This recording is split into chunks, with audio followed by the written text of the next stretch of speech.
नमो अरिहन्ताणं नमो सिद्धाणं नमो आयर्याणं नमो उज्जायाणं नमो लोये सव्वसाहूणं एषो पञ्चनमुक्कारो सब्बपावप्पणासनो मङ्गलाणं च सव्वेसिं पडमं हवै मङ्गलं मङ्गलं भगवान् वीरो मङ्गलं गौतमप्रभु मङ्गलं स्थूलभद्राद्या जैनधर्मोऽस्तु मङ्गलम् अज्ञानतिमिरान्धानां ज्ञानाञ्जनशलाकया नेत्र उन्मीलितं येन तस्मै श्रीगुरवे नमः।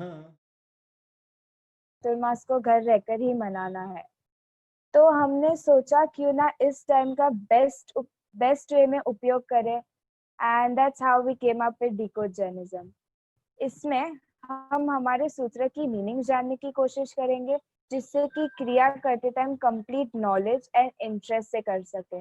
ये ऑनलाइन सेशन पूज्य श्री नय पद्मा सागर जी महाराज साहब के आशीर्वाद और स्पेशली रेखा बहन की गाइडेंस से बहुत अच्छे से शुरू हुआ है। उनकी बहुत बहुत अनुमोदना।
निखिल भाई आप हैं?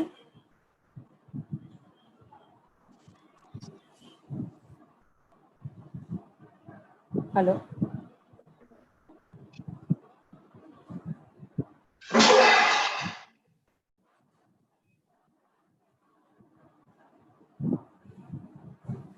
हेलो। हाँ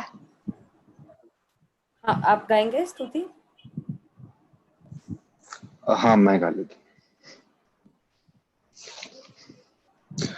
हे प्रभु आनंद दाता ज्ञान हमको दीजिए दीजिए, श्री सारे दुर्गुणों को दूर हमसे कीजिए। लीजिए हमको शरण में, हम सदाचारी बने, ब्रह्मचारी धर्म रक्षक वीर व्रतधारी बने।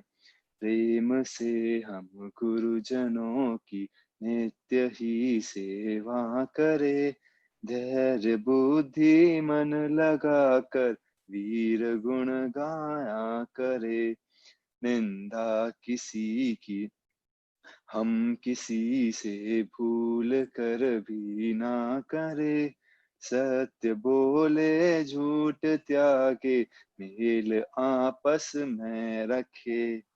भगवान हमारी लाज रखना आप ही के हाथ है, कर कृपा अति शीघ्र हमको शुद्ध बुद्धि दीजिए, शुद्ध बुद्धि दीजिए। मिच्छामि दुक्कडं मिस्टेक। नमो अरिहन्ताणं नमो सिद्धाणं नमो आयर्याणं नमो ओवज्रायाणं नमो लोये सब्बसाहनं एषो पंचणमुक्तारो सब्बपावप्पणासनो मंगलाणं च सर्वेशे परमो वै मंगलम्।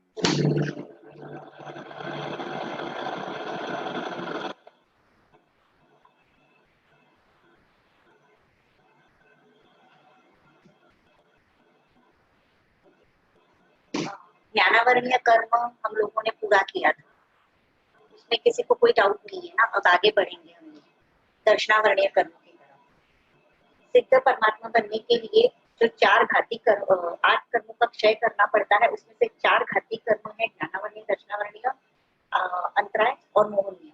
इनमें से अब सेकंड दर्शनावरणीय की तरफ हम बढ़ेंगे। ज्ञान मतलब जानना और दर्शन मतलब देखना। ज्ञान को आने से जो रोकता है वो ज्ञानावरणीय कर्म, और दिखने से, नॉलेज होने से, मतलब जो दिख आत्मा की जो देखने की शक्ति है उसको जो कवर करता है वो दर्शनावरणीय कर्म। इससे क्या होता है, दर्शनावरणीय कर्म के उदय से क्या होता है, हमारी जो सेंसरी ऑर्गन्स है वो आधे अधूरे मिलते हैं, या तो पूरे मिलने के बावजूद उनकी काम करने की शक्ति नहीं है। जैसे पैर है पर ठीक से चल नहीं पाएंगे, अंधे बनेंगे, बहरे बनेंगे, सुनाई नहीं देगा। कान होंगे पर सुनाई नहीं देगा। आंख होगी पर दिखाई नहीं देगा। हाथ होंगे पर काम नहीं कर पाएंगे। पैर होंगे पर चल नहीं पाएंगे। टंग होगी पर टेस्ट समझ में नहीं आएगा कि क्या चीज मुंह में डाली है। खाने की चीजों का टेस्ट समझ में नहीं आएगा। चमड़ी है पर स्पर्श समझ में नहीं आएगा कि किस चीज का स्पर्श किया है, क्या टच किया है। उसका कोई नॉलेज नहीं हो पाएगा हमको कि क्या है एग्जैक्टली। इस प्रकार से अपनी जो ऑर्गन्स है, सेंसरी ऑर्गन्स, उनको यूजलेस बना देता है ये दर्शनावरणीय कर्म। और एक काम करता है, हमें नींद लाने का काम करता है। आत्मा का स्वभाव नहीं है सोना, लेकिन ये दर्शनावरणीय कर्म की वजह से हमको नींद आती है।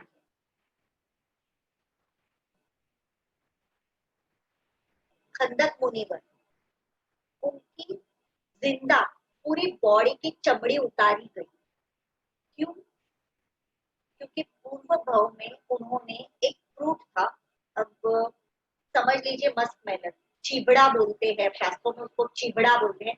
आई डोंट नो व्हाट इज चिबड़ा, तो हम लोग मस्क मेलन समझ लेते हैं उसको, ठीक है।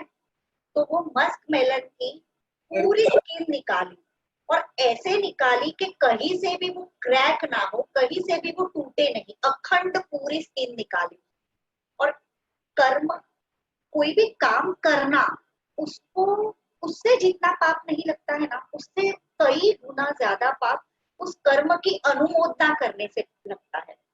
यदि आप कोई अच्छा काम करते हैं, जैसे आपने पूजा की, प्रतिक्रमण किया, सामायिक की, प्रवचन श्रवण किया, साधर्मिक भक्ति की, दान किया, कोई भी अच्छा काम आपने किया, तो उसके बाद उसकी जितनी आप अनुमोदना करते हैं, उसमें आपको जितनी खुशी हुई और उसका जितना आनंद हुआ, वो जो होता है ना, उसको हम अनुमोदना कहते हैं। और वो अनुमोदना उसका अनेक गुना फल देती है।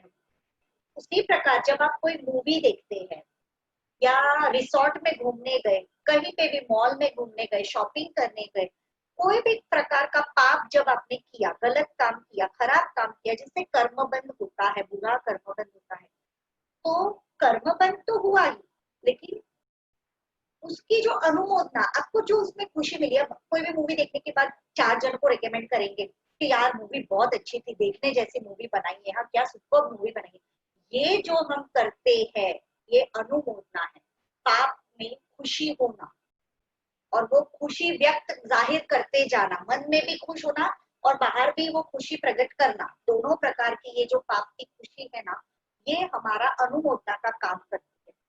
और अनुमोदना उन्होंने की कि वाव, मैंने इतना अच्छे से स्किन निकाला है, देखो कहीं पे भी ये स्किन टूटी नहीं। इसमें उन्होंने जो पाप बांधा, वो पाप उनको इस भाव में उदय में आया कि जब वो मुनि बने थे, साधु थे, साधु वेश में, उनकी सिस्टर ने राजा के साथ शादी की हुई थी, और सिस्टर ने भाई को देखा, भाई ने भाई को देखा और सिस्टर को कुछ ख्याल आया और उसकी आंख में शायद आंसू आ गए, ऐसा कुछ हुआ और राजा को उस रानी पे शंका गई कि इसका इस मुनि के साथ कोई पुराना रिश्ता होगा। इसलिए राजा ने उन मुनि की जीवते जीवती जिंदा मुनि की चमड़ी उतरवा के मंगवाई सेवकों के द्वारा, और सेवक सब उनकी चमड़ी उतारने गए। उस वक्त मुनिराज बोले कि मैं तो तपस्या कर करके इतना पुरुष एकदम पतला हो चुका हूँ कि मेरी हड्डियां भी एक दूसरे को टकराती है, तो आपको तकलीफ ना हो उस प्रकार से आप मुझे बोलो मैं खड़ा रहता हूँ, तो आप मेरी स्किन जैसे बोलो वैसे खड़ा रहता हूँ, आप निकाल लो और राजा को दे दो। तो ये स्किन क्यों निकालनी पड़ी? क्योंकि उन्होंने ऐसा कर्म बांधा था, जो स्किन उतरवाएगा उसको इस भाव में स्किन उतरवानी पड़ेगी। जो किसी को अंधा बोलेगा तो उसको अगले किसी ना किसी भाव में अंधा बनना पड़ेगा। किसी को भी चाहे वो ब्लाइंड है पर उसको हमें मजाक में भी उसके पीछे भी, उसके मुंह पे तो नहीं ही चिढ़ाना है पर उसके पीछे भी हमको उनको ये बोलना नहीं है कि अंधा। कई बार होता है कि कोई चीज कहीं पड़ी हो और हम कोई भी सर्वेंट हो या कोई भी हो हमारे घर का मेंबर, उनको बोलते हैं कि जरा वो देना कबड़ में से, और कबड़ खुला उसको वो चीज नहीं मिली। तो हमारी नहीं बट बहुतों की ऐसी आदत रहती है कि वो बोलते हैं अंधा है क्या, दिखता नहीं है क्या, बहरा है क्या, सुनाई नहीं देता है क्या। तो ये जो हम बोलते हैं ना वो कर्मबंध हमारा होता है। वो ना ही अंधा है ना ही बहरा है, होता है नहीं उसको पता होगा, नहीं उसको चीज मिली या नहीं उसको सुनाई दिया, वो किसी और काम में था और हमने बाहर से बोला उसको सुनाई नहीं दिया होगा। तो हमको ये नहीं बोलना है कि तू बहरा है क्या, तू अंधा है क्या, तेरे हाथ टूट गए हैं क्या, कोई एक काम बोला तो तेरे से नहीं होता, आलसी है क्या। ये जो हम वर्ड्स बोलते हैं ये सारे के सारे हमारा कर्म बंद करवाते हैं और ये सारा कर्म हमारे उदय में आता है, हम वैसे बनते हैं। ना उनको किसी को इस प्रकार चिढ़ाना है, ना उनको किसी को बुरा कहना है, ना ही उनका बुरा करना है। चिढ़ाना भी नहीं है और किसी को दुख हो ऐसा बोलना भी नहीं है हमें।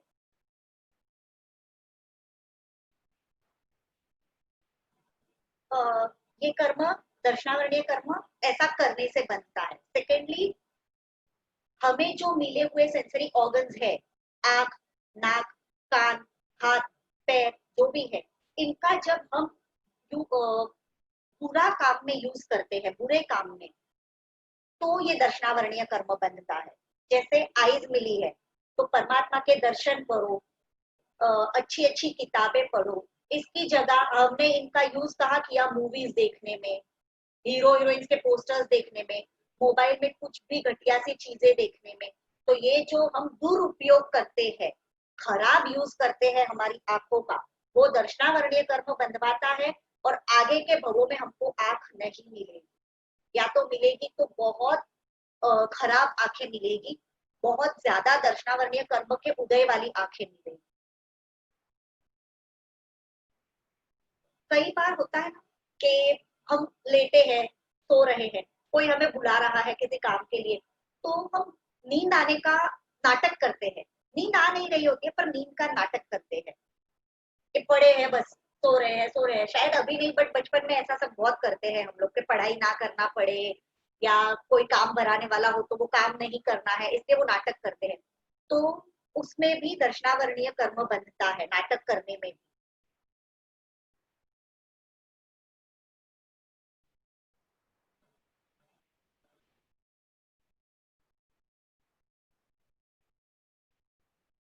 एक लड़का था, उस लड़के ने, उसकी माँ खेती करती थी, तो उसकी माँ खेती के लिए वहां खेत में गई हुई थी और वो खाना वगैरह पका के ऊपर रख के गई और वो लड़का बाहर से घर में आया, उसको बहुत जोर की भूख लगी हुई, तो वो मम्मी का वेट कर रहा था। तो उसकी माँ जब खेत से आई उस वक्त उसने उसकी माँ को बोला, कहाँ सूली पे चढ़ने गई थी क्या, तुझे पता नहीं है मुझे इतनी जोर से भूख लगी हुई रहती है और तू ये टाइम पे बाहर चली जाती है। तो उसकी माँ को भी गुस्सा आया, उसकी माँ ने जोर से कह दिया उसको कि तेरे क्या हाथ कट गए थे क्या, यहाँ खाना बना के रखा हुआ है, ऊपर ले नहीं सकता था हाथ से। अब ये कर्म जो उन्होंने बांधा ये उनको अगले भाव में उदय में आया और सच में उस माँ ने जो ये वर्ड्स कहे थे उसके हाथ काटे गए और वो लड़का जो था जिसने बोला था कि सूली पे चढ़ी थी, क्या उसको सूली पे चढ़ना पड़ा? इसलिए बोलते टाइम बहुत ध्यान रखना चाहिए कि हम क्या बोल रहे हैं, किसको बोल रहे हैं, क्यों बोल रहे हैं और क्यों नहीं बोलना है। हमको खास ध्यान रखिए कि हमें ये सब नहीं करना है। शायद आने वाले भवों में ये टंग ही ना मिले हमको, अब मिली है, उसका अगर सही सही इस्तेमाल नहीं करेंगे तो आने वाले भवों में ये ये इनमें से कुछ भी नहीं मिलेगा। ऐसे भवों में जाना पड़ेगा जहाँ इंद्रिया ही नहीं है, जहाँ हमारे पास कोई ऑर्गन्स ही नहीं मिलेंगे हमको, शायद एक इंद्रिय के भाव में चले जाना पड़े। इसलिए इन इंद्रियों का सही सही इस्तेमाल करना सीखिए। आत्मा की देखने की अनंत शक्ति होने के बावजूद ये दर्शनावरणीय कर्म का उदय हमें कुछ भी देखने नहीं देता है। अब दर्शनावरणीय कर्म 9 प्रकार का है, उसके 9 भेद है। पहला है अचक्षु ज्ञान, अचक्षु दर्शनावरणीय, मतलब आंख के अलावा बाकी की सभी जो इंद्रियां है हमारी और मन की 4 इंद्रियां बची हुई और मन 5वां, इन सब से जो ज्ञान होने की शक्ति है, देखने की शक्ति है, वो सब कवर करता है। उसको कहते हैं अचक्षु दर्शनावरणीय कर्म। मतलब कान है पर सुनाई नहीं देगा, आंख है पर दिखाई नहीं देगा, नाक है पर सूंघने की शक्ति खत्म हो जाएगी, टंग है पर टेस्ट की शक्ति नहीं होगी, टेस्ट समझ में नहीं आएगा। तो ये है अचक्षु दर्शनावरणीय कर्म। चक्षु दर्शनावरणीय कर्म के दूसरा आया, चक्षु दर्शनावरणीय कर्म के उदय से क्या होगा? आंखों की बीमारियां आएगी, बोलते हैं ना मोती बिंदु हो गया, चश्मे के नंबर आ गए, तो ये सब चक्षु दर्शनावरणीय कर्म के उदय से होता है। आंखों का तेज, फर्स्ट भेद क्या बोला? अचक्षु। हेलो, फर्स्ट भेद क्या बोला? अचक्षु दर्शनावरणीय, आंख छोड़ के उससे बाकी जन्म से ही इंद्रियों को आती है, तकलीफ होती है। और चक्षु मतलब दर्शन, जन्म से ही नहीं होती है सॉरी, या बड़े जन्म से, या उनमें प्रॉब्लम होती है या बाद में? कैसे भी कभी भी हो सकता है, जन्म से भी हो सकता है, क्योंकि कर्म का उदय है ना, कभी भी हो सकता है। जब उसका टाइम पक जाएगा कर्म उदय होने का, उस टाइम पे वो कर्म उदय में आएगा। तो आंख में कोई प्रॉब्लम नहीं होती है अचक्षु इंद्रिय में? हाँ, अचक्षु में आंख में कोई प्रॉब्लम नहीं होती है। चक्षु दर्शनावरणीय सिर्फ आंख से रिलेटेड है, उसमें आंख में चश्मे का नंबर आएगा या मोती बिंदु हो जाएगा, आंखों से रिलेटेड कोई भी बीमारी हो सकती है। ठीक है। तीसरा है अवधि दर्शनावरणीय और चौथा है केवल दर्शनावरणीय। अवधि ज्ञान के साथ अवधि दर्शन और केवल ज्ञान के साथ केवल दर्शन, ये दोनों पैदा होते हैं और इन दोनों को, अवधि दर्शन और केवल दर्शन को प्रकट होने से अटकाने का काम करता है अवधि दर्शनावरणीय और केवल दर्शनावरणीय। पांचवा है निद्रा दर्शनावरणीय। अब ये समझिए, नींद लाने का काम करता है दर्शनावरणीय कर्म, बराबर। उसका 5वां भेद है निद्रा दर्शनावरणीय कर्म। इस कर्म का उदय होने से ना हमको नींद आने लगती है, इच्छा नहीं होती सोने की, लेकिन फिर भी अपने आप नींद आने लगती है। पता है, कई लोगों को प्रवचन सुनने गए, वहां नींद आनी शुरू हो जाती है। जब घर से कोई सोने नहीं जाता है, घर से प्रवचन सुनने जाते हैं, लेकिन वहां जाने के बाद दर्शनावरणीय कर्म का उदय होता है और अपने आप नींद आनी शुरू हो जाती है। कई लोगों को प्रतिक्रमण में नींद आनी शुरू होती है, मतलब इच्छा नहीं है उस वक्त, बहुत काम है, कुछ और करना है, करना कुछ और है, इच्छा कुछ और करने की है, लेकिन नींद का उदय हो जाता है, दर्शनावरणीय कर्म का उदय होता है और नींद आनी शुरू होती है। लेकिन ये नींद कैसी होती है पता है? कुत्ते की नींद जैसी होती है ना, कि जैसे कोई पास में से गुजर गया तो भी आंख खुल जाती है, एकदम कच्ची नींद, जो घर की बहू की नींद कही जाती है, पट करके खुल जाना, जैसे साधु साध्वियों की नींद होती है। कि वो लोग नींद में भी अगर सीधे सोए हो या लेफ्ट पे सोए हो और राइट पे टर्न होना है तो उनका उपयोग रहता है, वो ओघे से पूंछ के फिर टर्न होते हैं। तो ये नींद जो है निद्रा दर्शनावरणीय कर्म, ये उसका दर्शनावरणीय का 5वां भेद। छठा भेद है निद्रा निद्रा दर्शनावरणीय कर्म। 5वां निद्रा और छठा निद्रा निद्रा। अब ये निद्रा निद्रा क्या है पता है? बच्चा होता है ना घर में, उसको इतनी मीठी नींद आती है ना कि उसको उठा उठा के थक जाते हैं हम लोग। 7 बजे का अलार्म दिया हुआ रहेगा, कभी 7 बजे नहीं उठेगा वो बच्चा। उसको 8 बजे हो तो मम्मी उसको बोले कि बेटा 10 बज गया है, उठ उठ उठ करके। तो ये निद्रा निद्रा दर्शनावर्ण्य, थोड़ी गहरी निद्रा से थोड़ी गहरी नींद आना। और वो बच्चा भी ऐसे नहीं होता है कि नाटक कर रहा है सोने का, उसको एक्चुअल में इतनी नींद आ रही होती है। रेखा बेन, हाँ।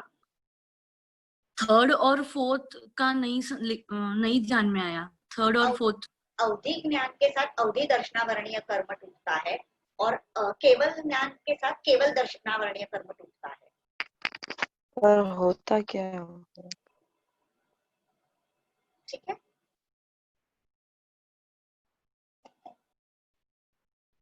उठना चाहे बच्चा तो भी उठ नहीं पाता है। कई बार तो उसके ऊपर पानी छाट के उसको हिला हिला के उठाना पड़ता है। कई बार हाथ पकड़ के खींच के खड़ा करना पड़ता है कि भाई अब तो उठ। ये है निद्रा निद्रा दर्शनावर्णीय कर्म। उसके बाद आएगा प्रचला दर्शनावर्णीय कर्म। अब ये प्रचला मतलब क्या होता है पता है? बैठे बैठे भी नींद आती है। जानवरों को देखा होगा, कुत्ता रहता है, घोड़ा रहता है, बैठे बैठे सो जाते हैं। गाय रहती है, बैठे बैठे ही सो जाते हैं वो लोग। हमारी तरह वो पूरे लेट के नहीं सोते, मतलब उनको कभी भी नींद आती है। तो ये लगभग पशुओं में होता है ऐसा, मनुष्यों में बहुत कम रहता है। फिर प्रचला प्रचला दर्शनावर्णीय। अब ये प्रचला प्रचला दर्शनावर्णीय क्या है पता है? चलते चलते भी नींद आती है। कई बार आप हाईवे पे वगैरह जा रहे होंगे ना, तो नोट करना कि एनिमल्स जैसे घोड़ा गाड़ी या बैल गाड़ियों की लाइन जा रही होगी, उसमें आप ध्यान से देखेंगे ना तो कई बैल सोए हुए चल रहे होते, आंख बंद रहती है और चल रहे होते। कई बार उनका वो रूटीन से चलना है तो उनको पता रहता है, और वो जो चलाने एनिमल सोया हुआ है और वो चल रहा है, तो वो जैसे ही टर्न आता है ना, तब वो उसके वो जो लगाम रहती है ना, वो जोर से खींचता है, तो वो जागता है, फिर टर्न लेता है, फिर वापस वो चलते चलते सो जाता है। तो ये चलते चलते सोने वाला है प्रचला प्रचला। और लास्ट वाला है क्षीणद्धि। इसको बराबर समझिए, ये जो कर्म है ना क्षीणद्धि दर्शनावर्णीय कर्म, इसके उदय वाले जीव को दीक्षा लेना अलाउड नहीं है। और अगर दीक्षा लेने के बाद ये कर्म उदय में आता है ना, तो उनको घर पे भेज देते हैं। उनको दीक्षा में रहना। क्या नाम है? क्षीणद्धि, क्षीणद्धि दर्शनावर्णीय कर्म। इसमें क्या होता है कि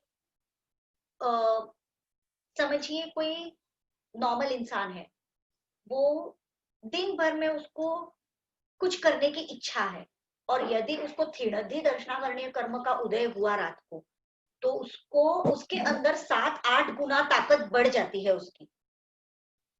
और फिर समझिए अब किसी के साथ दिन में झगड़ा हुआ है, तो रात को यदि उसको ये क्षीणद्धि दर्शनावर्णीय कर्म का उदय हुआ, तो वो रात को उठ के उस इंसान का मर्डर करके भी आ जाएगा और आके सो जाएगा।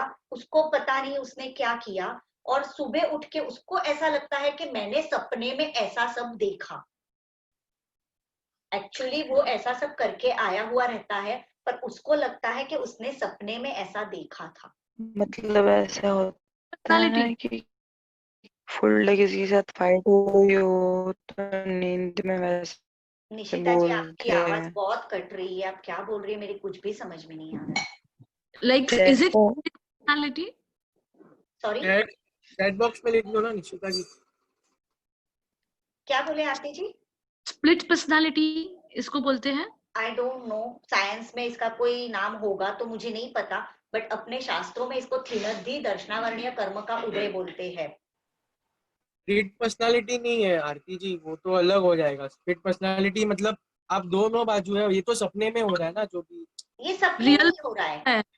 वो सोच रहा है सपने में हो रहा है, लेकिन वो रियलिटी में कर रहा है। हाँ, वो स्प्लिट पर्सनालिटी में नहीं आता है। स्प्लिट पर्सनालिटी एक ही बंदा दोनों काम कर सकता है, अलग अलग जीवन ये होता नींद में है। ये टोटली इंसान नींद में रहता है, जो भी काम करता है नींद में करता है, उसको खुद को नहीं पता होता। एक शास्त्रों में एग्जाम्पल्स दिए गए हैं कि एक मुनिराज थे, गोचरी भरने गए, उस टाइम पे उनके पीछे एक हाथी पड़ गया।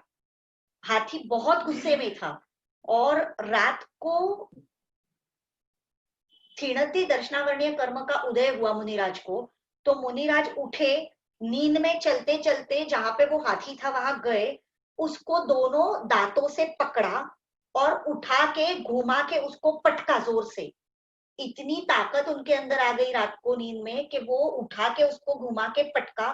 पटकने के बाद वो हाथी मर गया, उसके दोनों दांत लाके उपाश्रय के बाहर फेंक दिए और वो आके वापस संथारा करके सो गए। और सुबह उठ के गुरुराज को बोला, गुरुदेव को, कि गुरुदेव रात को मुझे ऐसा स्वप्न आया था। गुरुदेव समझ गए कि कुछ तो गड़बड़ है। उन्होंने उपाश्रय के बाहर जाके देखा तो उनको वो हाथी के दांत मिले।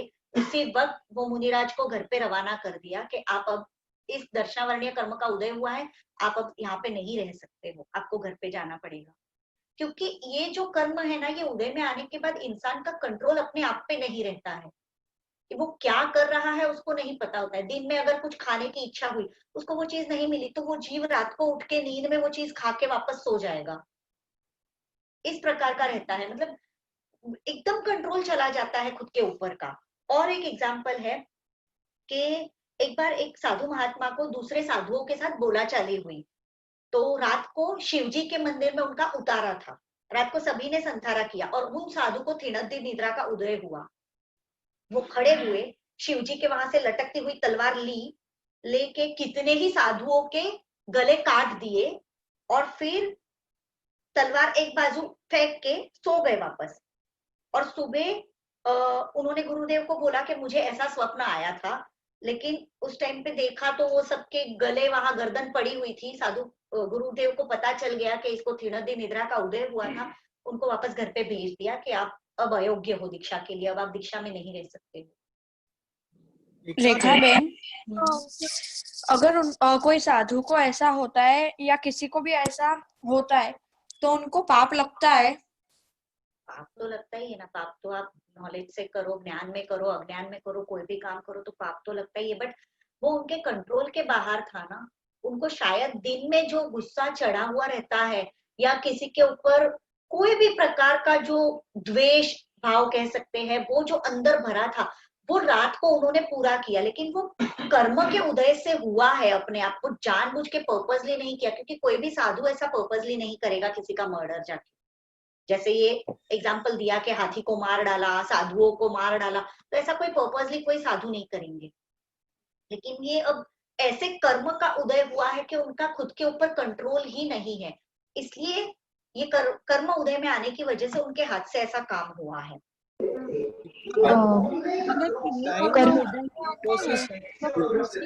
करने के लिए क्या करना चाहिए? आपने स्टार्टिंग में क्या बोला था कि ऐसे लोग दीक्षा नहीं ले पाते हैं? हाँ, अगर पहले ही पता हो, अगर पहले ही पता हो कि इस कर्म का उदय इस जीव को है, तो उसको दीक्षा नहीं दे सकते। मतलब कर्म उदय के बाद कंटिन्यूस आते, जितना सीरियस आपने बोला उतना नहीं, नॉर्मली से। मेरी आवाज आ रही है? आवाज आ रही है, कट कट के आ रही है। तो मैं चैट बॉक्स में टाइप करती हूँ। साक्षी आप बोलो। कर्म उदय होने के बाद कंटिन्यूस ऐसे इंसिडेंट्स उन लोग के साथ होते रहते हैं? अभी इतना तो ध्यान नहीं है, बट ऐसा कभी भी हो सकता है ना। जिसको इस दर्शनावरणीय कर्म का उदय हो, उसको तो कभी भी उदय हो सकता है ना। रेखा बहन, मेरे को जितना मालूम है, हिप्नोटिज्म एक चीज है जिसमें एक पर्सन को हिप्नोटाइज करते हैं तो उनको कुछ याद नहीं रहता है कि उन्होंने क्या किया है, बट वो करते हैं। लाइक वो नींद के अंदर ही होता है वो सब भी। हिप्नोटिज्म के अंदर जो एक वर्ड करते हैं ट्रिगरिंग का, एक ट्रिगर होता है तभी वो लोग वो काम करते हैं। तो उसको रिलेट कर सकते हैं इससे? नो आइडिया, क्योंकि बहुत सारे किस्से हैं जो हिप्नोटिज्म में लोग करवाते हैं। ये बंदे को हिप्नोटाइज कर देते हैं, वो बंदे को मालूम नहीं होता कि वो हिप्नोटाइज हो गया है। फिर जो वर्ड होता है वो ट्रिगर करता है, फिर उससे जो काम करवाना होता है वो करवा देते हैं। मर्डर वगैरह भी बहुत बट होते ये हैं। किसी कोई और करवाता है, यहाँ पे किसी और से कोई कनेक्शन ही नहीं है ना। जो भी है अपने कर्मों से कनेक्टेड है सारी चीजें। बट हिप्नोटिज्म में भी ऐसा है कि जो मन है हमारा, वो हर किसी का हिप्नोटाइज नहीं होता है। जिसका मतलब एकदम स्ट्रॉन्ग हिप्नोटिज्म हो ना, तभी अपना मन अंदर जाता है। तो उसका अगर कुछ रिलेशन हो कि अपने मन के कारण ही हम हिप्नोटाइज होते हैं, अपना मन अगर स्ट्रांग हो तो हम हिप्नोटाइज नहीं हो पाते। No idea. उसको वशीकरण बोल। रेखा बेन, हाँ, इसका निवारण करने के लिए फिर क्या करना चाहिए? अगर किसी को भी कुछ हुआ है ऐसा, तो उसको पाप तो लगेगा ही ना? पाप तो लगेगा ही, आलोचना लेते होंगे शायद। आज की तारीख में तो ऐसा कभी सुनने में नहीं आया है, बट ये शास्त्रों में एग्जाम्पल्स दिए हुए हैं, गिने चुने एग्जाम्पल्स है। ऐसा बहुत कम लोगों को शायद होता होगा। रेखा बेन, ये काल में प्रचलित है ऐसी लाइक? मैं वही बता रही हूँ कि ऐसा सुनने में नहीं आया है। ये शास्त्रों में जो एग्जाम्पल्स दिए हुए हैं गिने चुने बस वही है, और सालों से प्रवचन में भी यही 1 या 2 एग्जाम्पल्स आते गए हैं। बाकी इनके अलावा कभी सुनने में कुछ नहीं आया है, तो शायद बहुत रेयर ये कर्म का उदय होता होगा किसी को, बट होता है, इसलिए उसको एक भेद दिखाया गया है कि ऐसा होता होगा, इसलिए दिखाया गया है। रेखा बेन, ये कर्म का जब उदय होता है तो जो हम करते हैं तो वो हमारे मन में ऑलरेडी होता है, मतलब वो इंसान के मन में वो खोट होता है कि उसको ये करना है। कुछ तो कहीं तो द्वेष भाव है अंदर। अब ऐसा नहीं होता है कि हमेशा द्वेष भाव ही है, कई बार है ना ऐसा भी होता है कि किसी के प्रति बहुत ज्यादा आकर्षण हो गया हो तो उस इंसान को रात को जाके गले भी मिल के आ जाए, ऐसा भी होता है। जो काम दिन में नहीं कर सकते हैं, भाव में इच्छा हो गई है बट दिन में नहीं कर पाते हैं, तो वो रात को उदय में आता है जब ये कर्म, तब वो अपने आप जाके करके आ जाते हैं।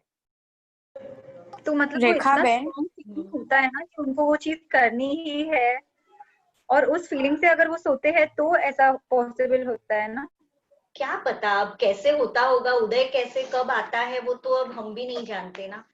और इन जनरल ये सारे दर्शनावर्ण कर्म के जो 9 भेद है, मेनली जो निद्रा निद्रा निद्रा, उन सब के निवारण के लिए क्या करना चाहिए डेली लाइफस्टाइल में? जितनी कम नींद ले सको उतनी कम नींद लो, क्योंकि दर्शनावरणीय कर्म ये ऐसा कर्म है ना कि इसके उदय में उसका बंध पड़ता जाता है। हम बोलते हैं ना कि आज बड़ी मीठी नींद आई, नींद को कभी मीठा बोलना ही नहीं चाहिए। क्यों?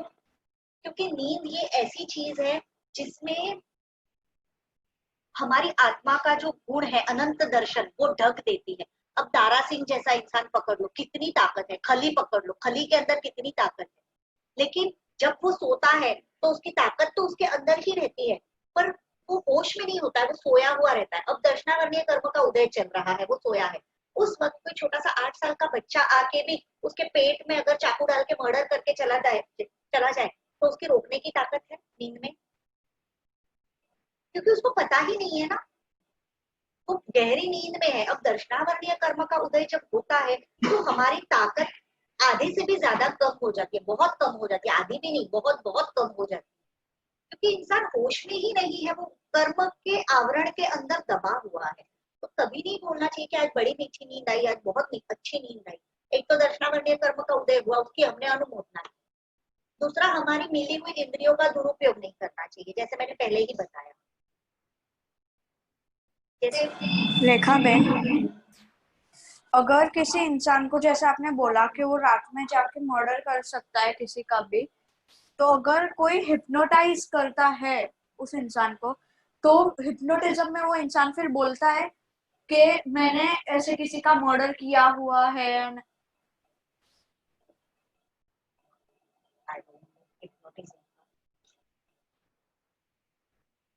संकेत भाई बताएंगे। नहीं मतलब रेखा बेन, मैंने अभी अभी देखा इंटरनेट पे जो आपने जो बोला है दर्शनावरणीय लाइक ये वाला, उसके रिलेटेड एक है कि शिफ्ट स्लीपिंग डिसऑर्डर। इसमें क्या होता है, आदमी जो 9 से 5 का काम करता है, अगर उससे ज्यादा काम करे तो ब्रेन में ट्रिगर हो जाता है वो वर्क, तो बाद में रात को सोते वक्त उसका ब्रेन ट्रिगर होके वो काम वापस करने लगता है। तो अभी जिस हिसाब से जो काम होता है, अगर कोई गुस्से में आदमी हो वो सोच ले इस हिसाब से, तो रात को अगर वो सोच रहा है, दिमाग में सोच रहा है, सपने में वो काम कर रहा है लेकिन वो रियलिटी में करता है, ऐसा एक सिंड्रोम है, शिफ्ट स्लीपिंग डिसऑर्डर। तो होता होगा। और हिप्नोटिज्म का एकदम अलग है। हिप्नोटिज्म में आदमी हमारे शास्त्रों में कोई भी चीज साइंस से कनेक्ट नहीं हो सकती, ऐसा नहीं है। बस हमें पता नहीं है, हमें इतना नॉलेज नहीं है, बात इतनी ही है। बाकी आज की जनरेशन को अगर समझाना हो तो साइंस से कनेक्ट करके हर चीज समझाई जा सकती है, अगर नॉलेज हो तो। समझाने वाले को साइंस का नॉलेज हो तो वो बहुत अच्छे से रिलेट करके हर चीज समझा सकता है, क्योंकि भगवान ने बताई हुई एक भी बात बेसलेस नहीं है। इतनी बात दिमाग में फिट कर लीजिए सब लोग, ये चीज फिक्स हो जानी चाहिए कि मेरे भगवान ने कही हुई हर बात साइंटिफिक है। आज साइंस मानने लगा है रात्रि भोजन नहीं करना चाहिए। क्यों? क्योंकि पेट के अंदर वो जो अग्नि होती है, जो खाना पचाने की ताकत जो होती है, वो सनसेट के बाद खत्म हो जाती है। भगवान कह के गए हैं रात्रि भोजन मत कीजिए, पूरा साइंस है उसके पीछे भी। रात को खाना नहीं चाहिए, पीना नहीं चाहिए, हर चीज के पीछे साइंस है। परमात्मा कह के गए हैं श्रद्धा से करेंगे तो कर्म क्षय होगा, साइंस के हिसाब से करेंगे तो शरीर तंदुरुस्त रहेगा, पर फायदा तो दोनों तरफ है ही है। बस भगवान ने कही हुई बातें आंखें बंद करके करना शुरू कर दीजिए। ये जो प्रचला प्रचला है जिसमें आपने बताया कि चलते चलते नींद आती है, तो नींद में चलना भी सेम हो गया? चलना भी शायद सेम होता होगा, मे बी, क्योंकि वो होता है, कईयों को होता भी है। बोलते हैं ना हम लोग नींद में नींद में चलते रहते हैं। तो अब जैसे कई लोगों को ये प्रॉब्लम होती है रात को नींद में बोलना और ये चलना, तो वो सब इससे रिलेट कर सकते हैं। बोलना नहीं, चलना।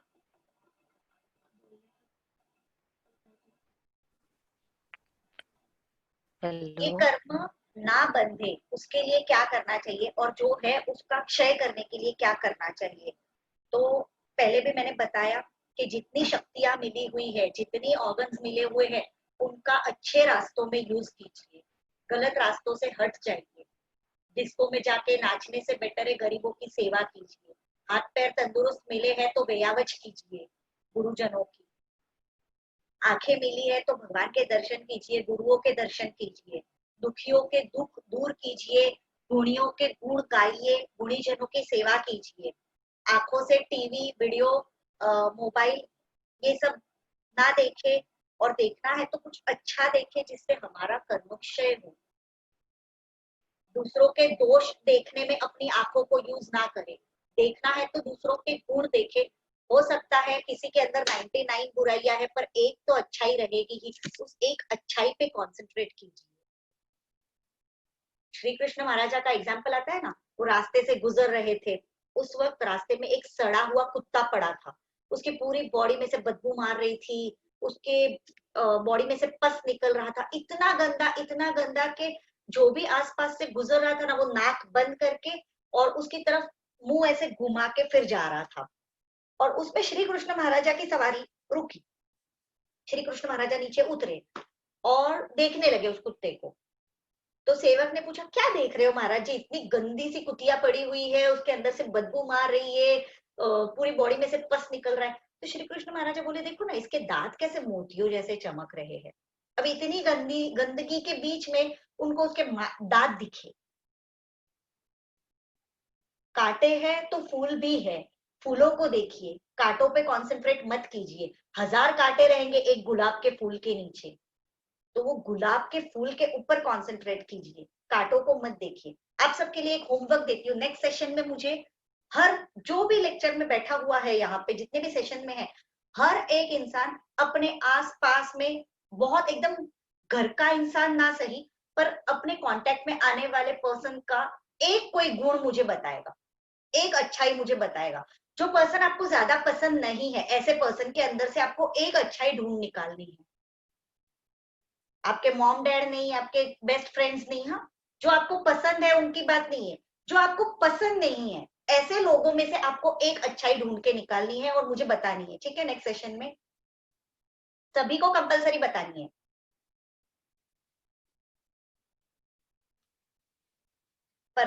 लोगों की तारीफ करना, गालियां ना देना, बुरे वर्ड्स ना बोलना, निंदा ना करना, ये सब नहीं करना चाहिए या करना चाहिए, ये चीजें आप समझ लीजिए।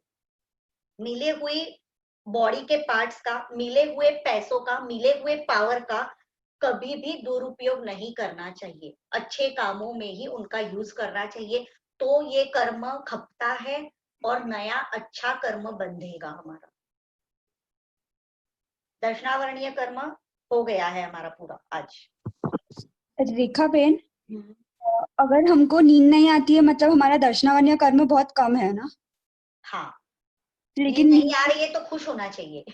लेकिन नींद नहीं आ रही है तो प्रॉब्लम होती है। प्रॉब्लम होती है, आई नो, बट अगर नहीं आ रही है तो उस वक्त आप कोई अच्छी सी किताब पढ़ने को ले लीजिए या भगवान के बारे में कुछ भी अच्छा सोचना शुरू कर दीजिए, क्योंकि कई बार ऐसा होता है ना, नींद नहीं आती है ना तो हमें बुरे विचार आते हैं, बुरे विचारों में हम चढ़ जाते हैं, तो वो नहीं होना चाहिए। और हमारा समय, जितना भी समय हमको मिला है, नींद नहीं आ रही है तो बेस्ट है ये, तो मतलब कभी कभार इट्स गुड कि नींद नहीं आ रही है, तो हम बहुत सारी चीजें ऐसी रहती है जो हमको डे टाइम में सोचने का टाइम ही नहीं मिलता है, तो ऐसा वक्त कभी कभार मिलता है जो सिर्फ और सिर्फ आपका रहता है, वो वक्त जब आपको नींद नहीं आ रही है, तो आप वो भगवान के साथ कांटेक्ट कर सकते हैं। ऐसे टाइम पे आप भगवान से बात कर सकते हैं, आप कुछ भी जो आपको कहना है भगवान को तो वो कह सकते हैं, भगवान के साथ एक्चुअली यू कैन इंटरैक्ट ऐसे वक्त पे। रेखा एक्सपीरियंस करने जैसा है। रेखा बेन, अवधि दर्शनावरणीय और केवल दर्शनावरणीय के एग्जाम्पल्स क्या हो सकते हैं? उसका कोई एग्जाम्पल मुझे मिला नहीं, एक्चुअली मैंने भी ढूंढने की कोशिश की पर मुझे कोई उसका एग्जाम्पल नहीं मिला। मुझे बस इतना ही इन्फो मिला उसका कि अवधि दर्शनावरणीय कर्म अवधि ज्ञान के साथ प्रकट होता है और केवल दर्शनावरणीय कर्म केवल ज्ञान के साथ प्रकट होता है। मतलब इसमें कैसा है कि जनरल जो बोध है, कोई भी चीज जो है ना, वो दर्शन पहले होता है, ज्ञान बाद में होता है। कोई भी चीज दिखती पहले है, मतलब अब समझिए हमने कोई भी किसी भी इंसान को देखा तो वो इंसान दिखा पहले बराबर, अब हमें पता नहीं वो कौन है, वो क्या है, वो कहाँ से आया है, वो कहाँ जा रहा है, वो क्या कर रहा है, वो यहाँ क्यों है। लेकिन ज्ञान जो होता है ना वो ये है कि मुझे पता चलेगा ये इंसान कौन है, ये कहाँ से आया है, ये कहाँ जाने वाला है, ये क्या कर रहा है, ये क्यों आया है। तो इस प्रकार से दर्शन और ज्ञान साथ में चलता है। तो अवधि दर्शनावरणीय अवधि ज्ञान के साथ ही आता है और केवल दर्शनावरणीय केवल ज्ञान के साथ होता है। तो अवधि ज्ञान और केवल ज्ञान है तो वो दर्शनावरणीय कर्म कैसे हुआ? वो तो एक अच्छी बात है ना कि मुझे वो ज्ञान है, राइट? बट ये दोनों साथ में चलते हैं, हैंड इन हैंड चलते हैं दोनों। दर्शन होना मतलब किसी भी चीज का सामान्य बोध होना, और ज्ञान होना मतलब उस चीज का एक्स्ट्रा बोध होना। जैसे मैंने कल बताया था रुजुमति और विपुलमति, तो उसमें कैसे था कि एक जनरल, हाँ, तो बस ये भी ऐसा ही है, दर्शन और ज्ञान ऐसा ही है। दर्शन मतलब सिर्फ समझ में आना और देख के पता चलना कि क्या चीज है, और ज्ञान मतलब विशिष्ट रूप से डिटेल में समझ में आना कोई भी चीज। तो ज्ञान होने के पहले दर्शन जरूर होता है, क्योंकि ये चीजें आंखों से रिलेटेड नहीं है, आत्मा का विषय है। आत्मा से पहले दिखता है और उसके बाद आत्मा से ही ज्ञान होता है। तो अगर अवधि दर्शनावरणीय कर्म मेरे उदय में आया तो वो मैं अच्छी बात समझूं या बुरी बात समझूं? अवधि दर्शनावरणीय तो खराब ही है ना। अवधि दर्शनावरणीय कर्म अवधि दर्शन को प्रकट नहीं होने देता है। एक एग्जाम्पल है, शिव भूति करके एक महात्मा थे कि आई डोंट नो कौन थे, जैन मुनि थे या अजैन थे, मुझे नहीं पता, लेकिन उनको 7 समुद्र और 7 द्वीप का अवधि ज्ञान हुआ, अवधि दर्शन हुआ। तो अब उनको क्या हुआ कि उतना ही दिखा, तो उन्होंने समझा दुनिया उतनी ही है और उन्होंने भगवान को झूठा ठहरा दिया कि भगवान जो बोलते हैं वो गलत है, क्योंकि मुझे तो साफ साफ नजर आ रहा है कि 7 द्वीप और 7 समुद्र इतनी ही दुनिया है। फिर भगवान ने उनको बताया कि दुनिया इतनी नहीं है, आपको इतना अवधि दर्शन हुआ है, आपका इतना ही अवधि ज्ञान और अवधि दर्शन खुला हुआ है कि आपको 7 द्वीप और 7 समुद्र दिख रहे हैं। एक्चुअल दुनिया तो असंख्य द्वीप और असंख्य समुद्र है। तब जाके उन्होंने उनकी गलती मानी और फिर उन्होंने बोला कि हाँ मुझे इतना ही अवधि ज्ञान और अवधि दर्शन हुआ है, तो ये दोनों साथ में होते हैं। ये अलग अलग नहीं होता है कि किसी को अवधि ज्ञान हुआ और अवधि दर्शन नहीं हुआ, ऐसा नहीं होता, या अवधि दर्शन हुआ है और अवधि ज्ञान नहीं हुआ, ऐसा नहीं होता, दोनों साथ में होता है। सेम तो केवल ज्ञान के साथ। केवल दर्शनावर्णीय तो हमको तो होने का सवाल ही नहीं, वो तो सिर्फ केवल ही भगवान। केवल ही भगवान को ही होगा। और अवधि ज्ञान भी हमारा कोई स्कोप नहीं है, भूल जाइए। हम इतने महान नहीं है कि हमको अवधि ज्ञान और अवधि दर्शन पैदा हो जाए। हाँ, स्लीपिंग, अगर नींद ना आए तो अच्छी बात है, बरोबर। तो साइंस में तो माना जाता है कि अगर नींद ना आए तो you have a disorder, name insomnia नाम है डिसऑर्डर का, कि आपको इंसोम्निया हुआ है। और साइंस कहता है कि आपको मिनिमम 6 घंटे सोने चाहिए, like for a good health 6 घंटा सोना है। तो वो साइंस है ना। आज की तारीख में कितने ही महात्मा ऐसे हैं जो सिर्फ 3 घंटे सोते हैं। कितने ही महात्मा हैं जो 3 और 4 घंटे सोते हैं और पूरा दिन बाकी का 20 घंटे फ्रेश रहते हैं। आपने भुवन भानुसूरी महाराज साहब का अगर चरित्र पढ़ा होगा ना, तो उसके अंदर आता है कि वो लाइट तो यूज करते नहीं है महात्मा, वो पूनम के चांद की रोशनी में बैठ के लिखते थे। कहाँ तक लिखते थे मालूम है? वो ऐसे टेबल और बुक लेके ऐसे बैठते थे लिखने के लिए। लिखते लिखते जब तक वो ऐसे गिर नहीं जाए ना, तब तक लिखते थे, और उधर ही गिर जाते थे। नींद आई तो दर्शनावर्णीय कर्म का उदय हुआ, उधर ही सो गए, और जब वापस जगे वापस लिखना शुरू। वो लॉबी में बाहर बैठते थे ताकि पूनम के चांद की रोशनी पड़े, और उसमें लिखते थे। अब ऐसे महात्मा है, उनको कभी कुछ नहीं हुआ। एक चीज है, इट्स प्रूवन कि नींद और भूख आप जितनी बढ़ाएंगे उतनी बढ़ेगी, जितनी घटाएंगे उतनी घटेगी। हम पुरुषार्थ नहीं करते हैं वो बात अलग है, हमने मान लिया है वो बात अलग है कि मुझे इतनी नींद चाहिए ही चाहिए, मुझे इतना खाना चाहिए ही चाहिए। जो इंसान आप देखेंगे, हंस रत्न सुरेश्वर जी महाराज इतने इतने उपवास करते हैं, फिर भी चलते हैं ना, विहार करते हैं। हम टेका लेके बैठते हैं, वो टेका लेके नहीं बैठते हैं। आप उनको 100वें उपवास के दिन भी देखेंगे ना, तो भी वो विहार करते दिखेंगे आपको, तो भी वो बिना टेका लिए ऐसे टट्टार बैठे हुए दिखेंगे आपको। कहां से होता है? और उनके सारे रिपोर्ट्स नॉर्मल आते हैं। साइंस खुद चौंक चुका है कि उनका 13 हीमोग्लोबिन आता है 100 उपवास के दिन। 100वें उपवास के दिन जब उनका हीमोग्लोबिन टेस्ट किया जाता है, तब उनका हीमोग्लोबिन 13 आता है। रोज खाने वाले का भी नहीं आता है। और हंस रत्न महाराज साहब अपना कुछ सब काम भी अपने आप ही करते हैं। यस यस यस, मैं वही बता रही हूँ आपको कि ये सारी चीजें साइंस जो बोलता है ना, उसको चैलेंज करने के लिए हमारे काफी महात्मा आज भी बैठे हैं। हम लोग नहीं कर पाते क्योंकि हमने हमारी लाइफस्टाइल पूरी बिगाड़ के रखी हुई है। अगर करना चाहे तो बहुत कुछ हम भी कर सकते हैं। जितनी नींद कम करनी हो कर सकते हैं, जितनी भूख कम करनी हो कर सकते हैं।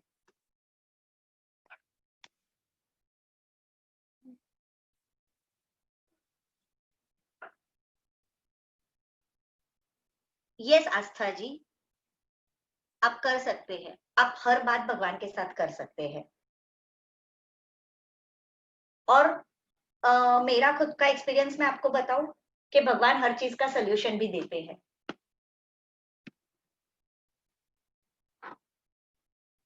थोड़ी सी श्रद्धा, थोड़ा सा पेशेंस, बस। तो लाइक उसमें ऐसे दोष नहीं लगता, मतलब संसार की बातें आप संसार की बातें आप भगवान के साथ नहीं कर सकते ना? क्यों नहीं कर सकते? मतलब ऐसे हर चीज को गलत वे में बोलना, मतलब ऐसे बोल सकती हो कि मेरे कर्म कैसे थे जो मेरे साथ ऐसा हो रहा है। पर हम लोग 100%। और उनको तो कर्मों को तो सबसे पहले रोना चाहिए, तभी वो खपेंगे। हाँ, तो वही मतलब ऐसे बोलते हैं ना कि हम लोग अगर गम में भी रो रहे तो उसमें भी कर्म बन रहा है। लेकिन उस गम में अगर हम लोग ऐसे सोचेंगे कि मैंने कुछ किया होगा कर्म इसलिए मेरे साथ ऐसा हो रहा है, तो वो खपेंगे। हाँ, तो भी प्रभु से हम लोग कैसे बात करना चाहिए कि मेरे साथ ऐसा क्यों हो रहा भगवान है, को ऐसे कंप्लेन करो ना कि परमात्मा मेरे कर्म ऐसे कैसे मैं बांध के आई हूँ, मुझे नहीं पता, लेकिन अब उन कर्मों को खपाने की तो ताकत तुझे ही मुझे देनी पड़ेगी ना। तेरे अंदर इतनी अनंत शक्ति है, तू इस शक्ति का एक अंश इतना सा तो मुझे दे ही सकता है ना। भगवान से ऐसे बात करो जैसे भगवान के ऊपर हक बनता है। भगवान से ऐसे बात करो जैसे तुम्हारा जिगरजान दोस्त है। रेखा बहन, हक से मांगो, जैसे माँ के पास मांगते हो वैसे भगवान के पास मांगो। भगवान देगा, जरूर देगा, और नहीं देगा तो जाएगा कहाँ, देना ही पड़ेगा उसको। रेखा बहन, हाँ, जैसे हमारे स्तवन है हर एक, मतलब जैसे दोषेति हरियो हरियो, ऐसे बहुत सारे स्तवन है जिसमें हम भगवान से यही सब बातें करते हैं ना कि हमारी जिंदगी में क्या हो रहा है, कैसे हो रहा है। तो स्तवन के माध्यम से भी हम भगवान से बात कर सकते 100%। स्तवन स्तुतियां इसीलिए तो बनाई गई है। स्तवन मतलब क्या होता है, दो ही चीज होती है स्तवन में।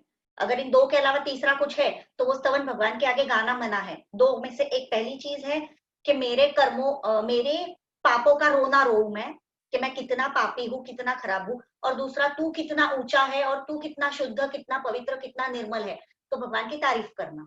दो ही चीजें स्तवन में आनी चाहिए। तीसरी कोई, जैसे नेमनाथ परमात्मा के स्तवनों में परमात्मा की शादी का वर्णन वगैरह आता है, तो वो स्तवन मंदिर में गाना अलाउड नहीं है। आप नहीं गा सकते वो स्तवन मंदिर के अंदर।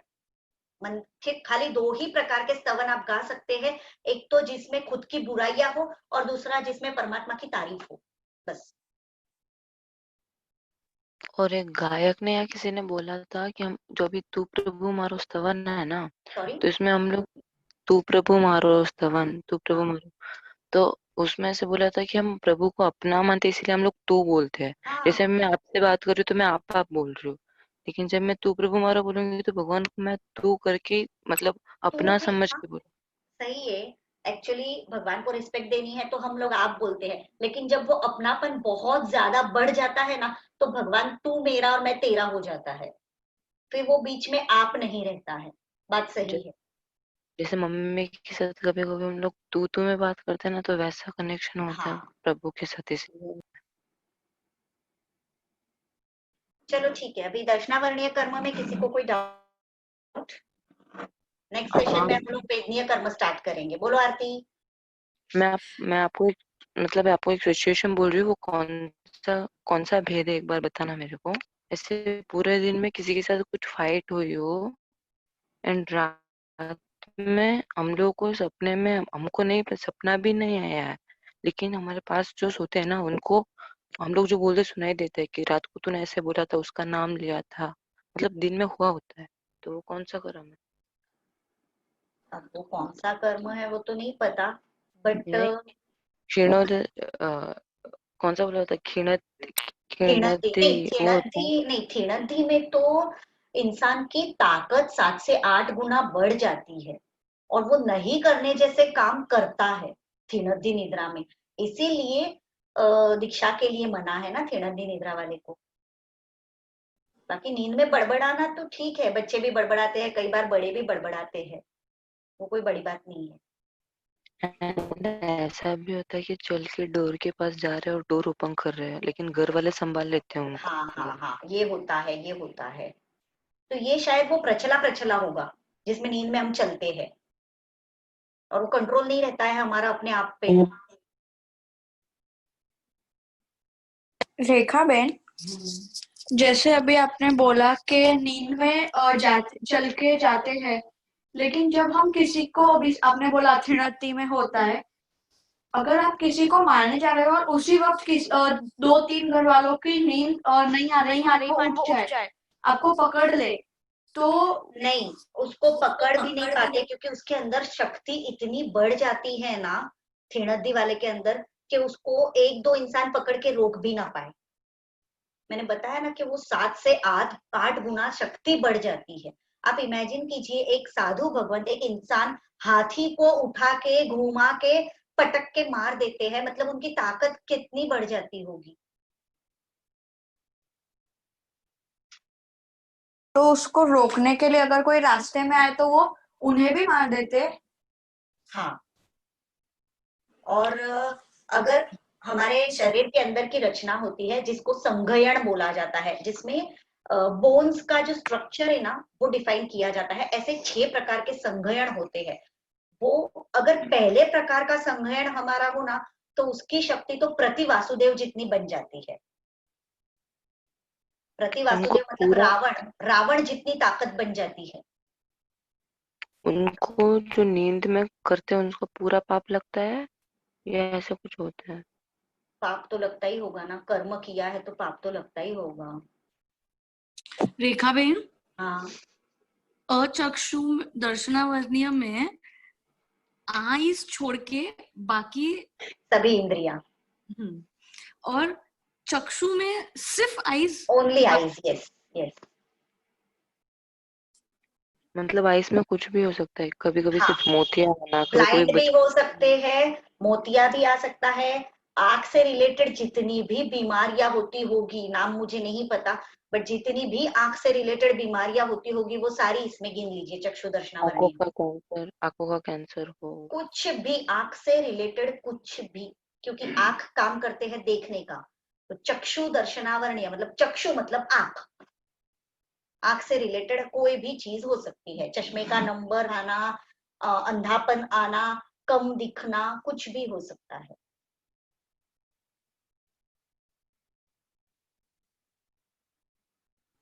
तो आपने जैसे बोला वो नींद में मतलब किसी को भी मार के वो आ जाते हैं, तो उनके और नया कर्म बंद होता है ना?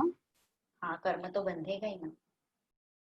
तो उसका कभी एंड ही नहीं होगा, ऐसे ऐसे होगा तो कभी एंड ही नहीं होगा कोई चीज। कर्म, हर कर्म का एंड तो जरूर होता है, पश्चाताप, आलोचना, प्रायश्चित। अब वो जीव के हाथ में ही नहीं है वो चीज, क्षीणोद्धि निद्रा का उदय, तो वो पता नहीं है।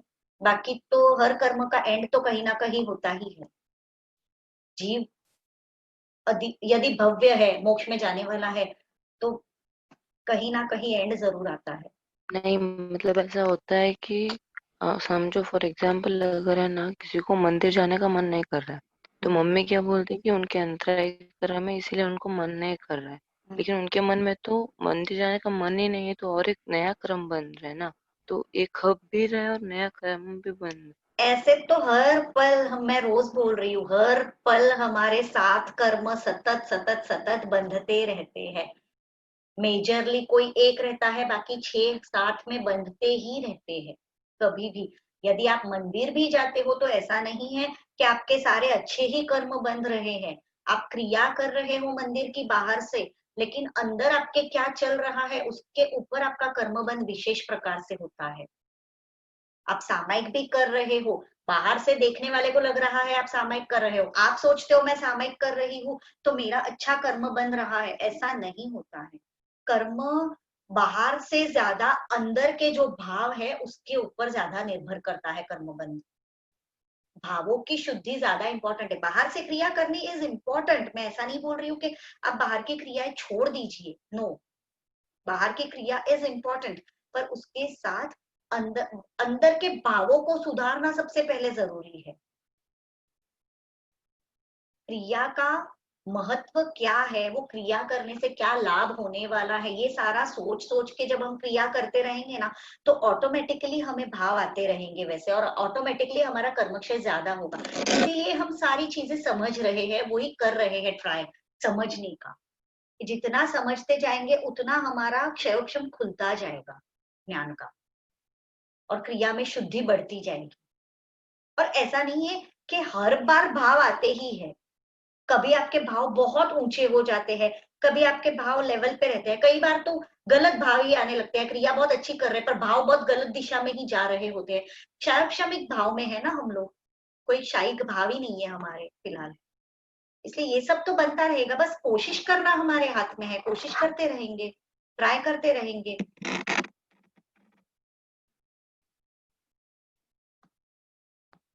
ठीक है, आज 1 आवर हो गया है।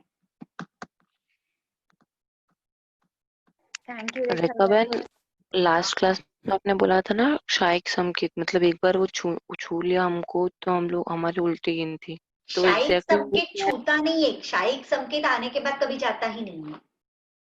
और हाँ, नहीं, आपने बोला परसों था मुझे कि किसी लाइफ ने एक में सवाल पूछा था कि शायिक आपने संकेत वाला जीव नरक में जाता है, तो मैंने बताया था कि शायद विभंग ज्ञान ही कहते हैं, नहीं अवधि ज्ञान कहते हैं। हाँ, नरक में सभी जीवों को विभंग ज्ञान होता है, लेकिन क्षायिक संकेत जो साथ में लेके गया है, जैसे श्रेणिक महाराजा का जीव है, तो वो विभंग ज्ञान नहीं, उनका अवधि ज्ञान है, उनका विभंग ज्ञान नहीं गिना जाता है। हाँ तो बताइए, रावण क्या का बोल रहे जीव, थे आप? सीता का, सीता का जीव तो देवलोक में है। नहीं सॉरी, रावण का जीव। देवलोक में जो मिथ्यात्वी देव होंगे उनको विभंग ज्ञान होगा? नहीं, वहां देवलोक में तो अवधि ज्ञान ही बोला जाता है। फिर भी मैं वापस ये भी चीज कंफर्म करूंगी। आपने बोला था लास्ट क्लास में कि हमारे पूरे मतलब हम लोग जब अपने लाइफ में अगर एक बार भी हम लोग को अगर वो छू के गया शायिक संकेत कि हाँ हम लोग इतने अच्छे शासन में रह रहे, तो तभी सिर्फ एक बार भी अगर हम अपने मन में पूरे भाव से ऐसे आ गया तो अपनी उल्टी गिनती चालू हो जाती है। 100%। आप देखिए, संकेत की स्पर्शना के बाद तो ऐसे हाँ बोलिए। लगभग किसी के बहुत सारे भव नहीं होते। प्रभु वीर के देख लीजिए 27 भव है मैक्सिमम है, बाकी लगभग 3 या 5 भव में तो मैक्सिमम 7 से 8 भव में, संकेत की स्पर्शना के बाद तो 7 से 8 भव में जीव मोक्ष में चला जाता है। अरे संकेत बहुत ऊंचा लेवल है, हमारी समझ के बाहर है फिलहाल। तो हम कितना भी कर लेना तो भी पता नहीं ऐसे भाव कभी आएंगे कि नहीं, क्योंकि मार्गानुसारी के जो 21 गुण बताए गए हैं ना, वो भी लेवल नहीं है फिलहाल तो हमारा। संकेत तो बहुत ऊंचा लेवल है, पर हो सकता है कि आके स्पर्श करके कभी चला भी गया हो तो हमारी 100% उल्टी गिनती शुरू हो गई है। और ये चीज तो पक्की है ना, हमको ये शासन मिला है, आज के इस रखड़ने वाले लोगों के जमाने में हमको ये सारी चीजें समझने की इच्छा हो रही है, हम समझने के लिए कोशिश कर रहे हैं, इतनी मेहनत कर रहे हैं, तो ये चीज तो पक्की है कि कहीं ना कहीं वी आर ऑन ट्रैक, हम लोग ऑफ ट्रैक नहीं है। ये चीज तो पक्की है, चाहे कोई थोड़ा ज्यादा ट्रैक पे है, कोई थोड़ा सा साइड में है, पर एकदम ऑफ ट्रैक नहीं है, हम लोग है ट्रैक पे, ये चीज पक्की है। बस अब हमको आगे बढ़ना है, क्योंकि अब जिंदगी कितनी है हमको पता नहीं है, तो उस जिंदगी का अच्छा यूज करके ये भव मोक्ष की तरफ आगे लेके जाने वाला एक कदम बन जाए तो भी काफी है।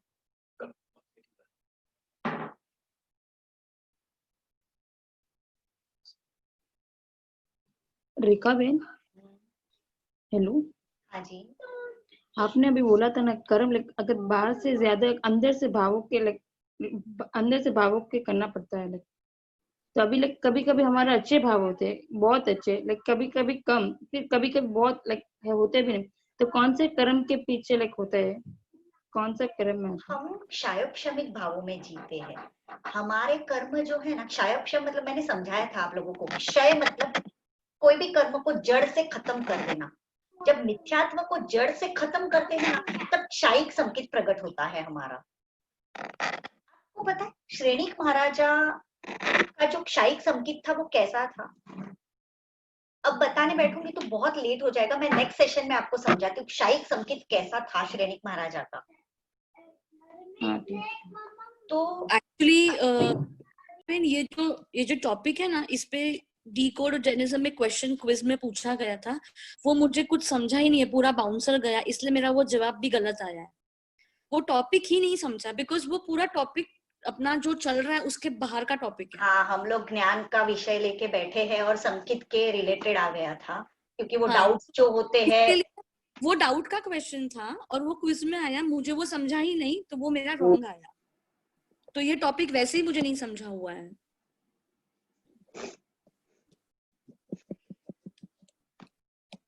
तो नेक्स्ट क्लास में इसके बारे में बात करते हैं।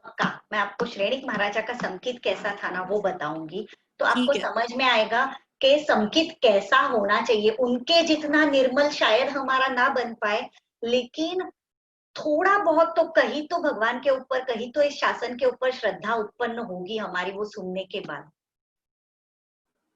ठीक है, थोड़ा सा कर्म साइड में रख लेंगे, संकेत समझ लेंगे नेक्स्ट सेशन में। ठीक है, फिर उसके बाद नेक्स्ट कर्म समझेंगे हम लोग। Okay, thank you. सर्वथा सहु सुखी थाओ, पाप ना कोई आचरो, राग द्वेषति मुक्त थईने, मोक्ष सुख सहु जगवरो। सर्वमंगल मांगल्यम सर्व कल्याण कारणम, प्रधानम सर्वधर्माणां, जैनं जयति शासनम्।